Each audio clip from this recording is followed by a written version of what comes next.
Hi there, my name is Ron Rogers, and this presentation is titled How I Got to Fly an Old Thunderbird and Blue Angel Aircraft. Now, I was a kid, I went to air shows and I saw them fly, and I thought, boy, that looks cool. I'd like to fly for the Thunderbirds, or I'd like to fly the Blue Angels, and I would love to fly one of those aircraft. Well, you got to be very careful how you make your wishes, because saying, I want to fly one of those aircraft, if you want to fly in the Blue Angels or Thunderbirds, you should say, I want to fly one of those aircraft in the demonstration team, not after they kind of got done with it. And the one I'm going to talk about here is Thunderbird number 5. Now, Thunderbird number 5 was one of the two solo aircraft. And as such, now the Thunderbird aircraft, like the Blue Angels, these aircraft, they pull them off the line, they select them very carefully, and they make some modifications.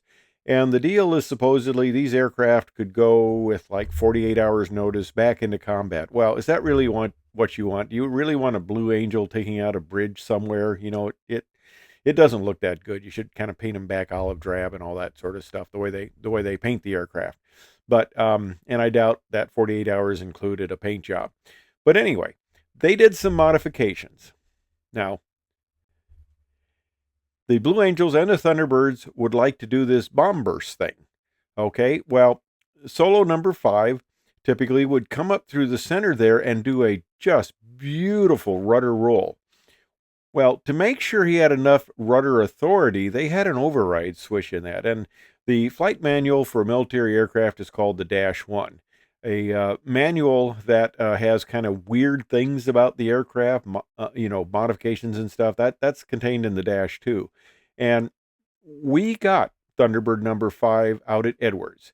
Now you could see the aircraft if you looked correctly, you could see the tail, you could see the stars, and you could see the number 5. They just kind of painted over it. And one of the things in the aircraft, they left that rudder override switch in, but they said, no, don't do that. Don't do that. You know, it gave you more rudder authority at higher airspeeds, because the danger is you can bend the tail, but you don't put an aircraft out at the Air Force Flight Test Center and tell a bunch of test pilots not to play with the little gadgets. Well, I got to fly that aircraft. Now you're going, no, that's not it. That's the wrong model. They flew E models. Well, as luck would have it, I get a picture taken in front of one of the F4s, and it's not the Thunderbird F4.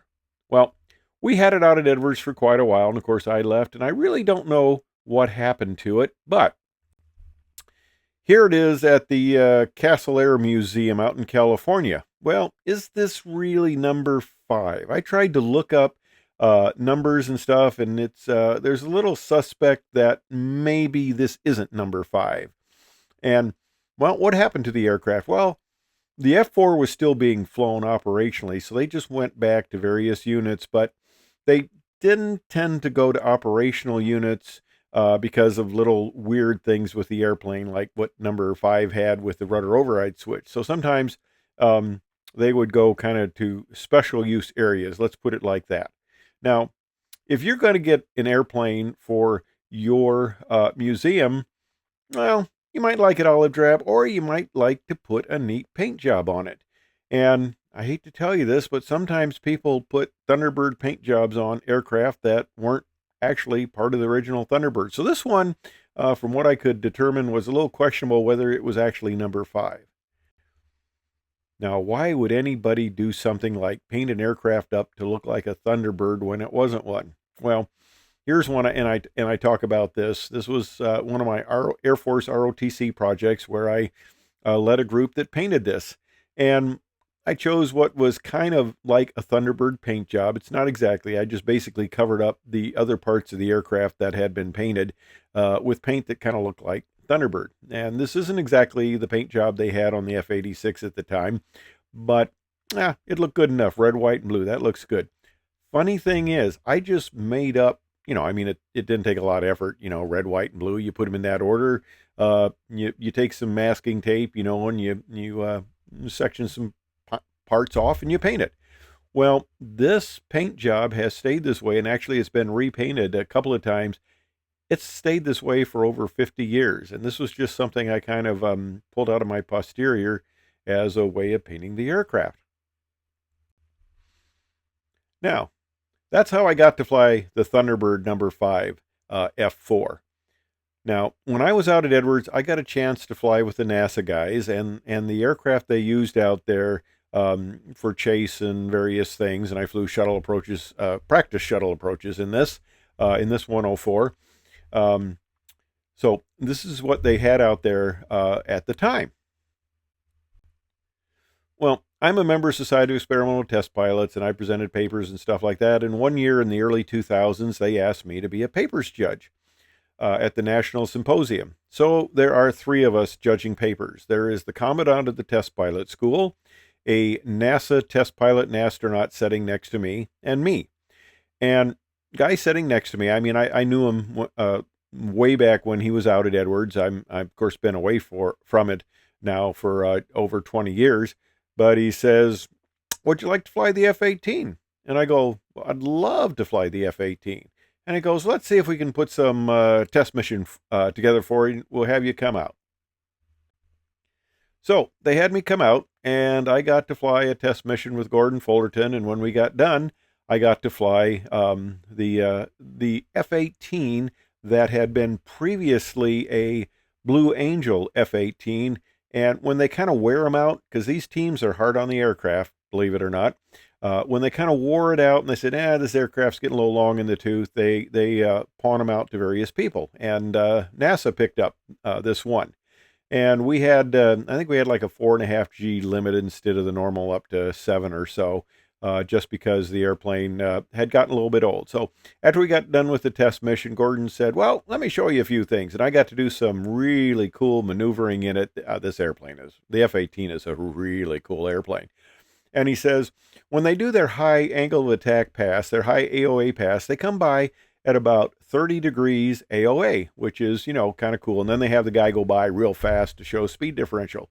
He says, "Well, let me show you what it can do." So I'm flying it, and he says, "Just slow it down here, keep increasing the AOA, bring the power in, to kind of hold it." And he says, basically what happens, and I went up to, I believe, 50 to 55 degrees AOA, which is pretty darn decent.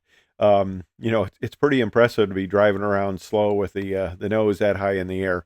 And then the thing kind of rolls off, and he says, "Yeah, what happens is the way you roll off will kind of be dependent upon imperfections in the radome." So that was the Blue Angel F-18 I got to fly. And I got to fly it with Gordon Fullerton, a 2-time shuttle astronaut. And I'm going to do a little presentation on him because he is an absolutely cool guy.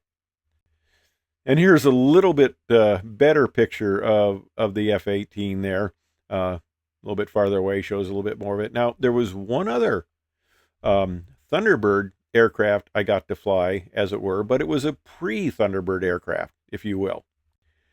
When they switched from the F-4s, that's my wife and my oldest son there, when they switched from the F-4s to the T-38 for the fuel savings back in the late 70s with the energy crisis and that, they came around to the various training command bases, and they got their pick of the nicest 38 they could find, the one that was mechanically the best, and they take them out and fly them in that. So I flew this aircraft pre-Thunderbird as a student, and this is a picture of it when it came back for an air show. So that's my story about getting to fly the Thunderbird and Blue Angel aircraft. And like I said, be careful what you wish for. You got to be a little more specific if you wanted to actually fly with the team instead of just fly the airplanes they had. Anyway, I hope you enjoyed the story. Thanks for watching.